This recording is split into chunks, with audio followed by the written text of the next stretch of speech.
ଏଇ ବିଜ୍ଞାନ ହାର ମାନିଥିଲା, ଯୋଉଠି ଡକ୍ଟରମାନେ ହାର ମାନିଥିଲେ ଏବଂ ପିଲାଟିକୁ ସମ୍ପୂର୍ଣ୍ଣ ଭାବରେ ଫେରାଇଥିଲେ, ସେଠି ଶ୍ରୀମନ୍ଦିରରେ ହୋଇଲା ଚମତ୍କାର। ଏଭଳି ଏକ ଘଟଣା ଦେଖିବାକୁ ମିଳିଥିଲା ପୁରୀ ଶ୍ରୀମନ୍ଦିର ସମ୍ମୁଖରେ।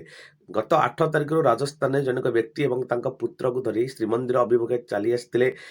ଯେହେତୁ ଡକ୍ଟର ସେ ଉକ୍ତ ପିଲାଟିକୁ କୋମା ଅବସ୍ଥାରେ ଥିଲା ବୋଲି ଫେରାଇ ଦେଇଥିଲେ, ଉକ୍ତ ଯୁବକକୁ ଧରି ଶେଷ ଆଶା ଏବଂ ବିଶ୍ୱାସରେ ଜନକ ବ୍ୟକ୍ତି ପିଲାଟିକୁ ଧରି ଶ୍ରୀମନ୍ଦିର ସମ୍ମୁଖକୁ ଚାଲି ଆସିଥିଲେ। ଗତ 8 ତାରିଖରୁ ଆସିଥିଲେ। ଗତ 8 ତାରିଖରୁ ସମ୍ପୂର୍ଣ୍ଣ ଭାବରେ ଶ୍ରୀମନ୍ଦିରରେ ଜଗନ୍ନାଥଙ୍କ ଉପରେ ଭରସା କରି ହିଁ ରହିଥିଲେ ଏବଂ ଯାହା ଦେଖିବାକୁ ମିଳିଥିଲା, ଗତକାଲି ଉକ୍ତ ପିଲାଟି ହାତ ଗୋଡ଼ ହଲାଇବାକୁ ଲାଗିଥିଲା ଏବଂ ସମ୍ପୂର୍ଣ୍ଣ ଭାବରେ ଚାରିଆଡ଼େ ଦେଖୁଥିଲା ଏବଂ ହାତ ଗୋଡ଼ ସମ୍ପୂର୍ଣ୍ଣ ଭାବରେ ଅଙ୍ଗ ପ୍ରତ୍ୟଙ୍ଗ ଚଳପ୍ରଚଳ ହେଉଥିଲା। ଏହା ଦେଖି ସମ୍ପୂର୍ଣ୍ଣ ଭାବରେ ଉକ୍ତ ଭକ୍ତଟି ଭାବ ବିହ୍ୱଳ ହୋଇପଡ଼ିଥିଲା ଏବଂ ଜଗନ୍ନାଥଙ୍କ ନାମକୁ ଆହୁରି ଉଚ୍ଚ ସ୍ୱରରେ ଡାକିବାକୁ ଚେଷ୍ଟା କରିଥିଲା। ସେଠାରେ ଅନେକ ଭକ୍ତମାନେ ସମାଗମ ହୋଇଥିଲେ ଏବଂ ସେବାୟତମାନେ ସମାଗମ ହୋଇଥିଲେ। ଏହା ଦେଖି ସମ୍ପୂର୍ଣ୍ଣ ଭାବରେ ଭକ୍ତମାନେ ଭାବ ବିହ୍ୱଳ ହୋଇପଡ଼ିଥିଲେ। ଏଭଳି ଏକ ଚମତ୍କାରିତା ଦେଖିବାକୁ ମିଳିଥିଲା ଶ୍ରୀମନ୍ଦିରରେ। Latest update.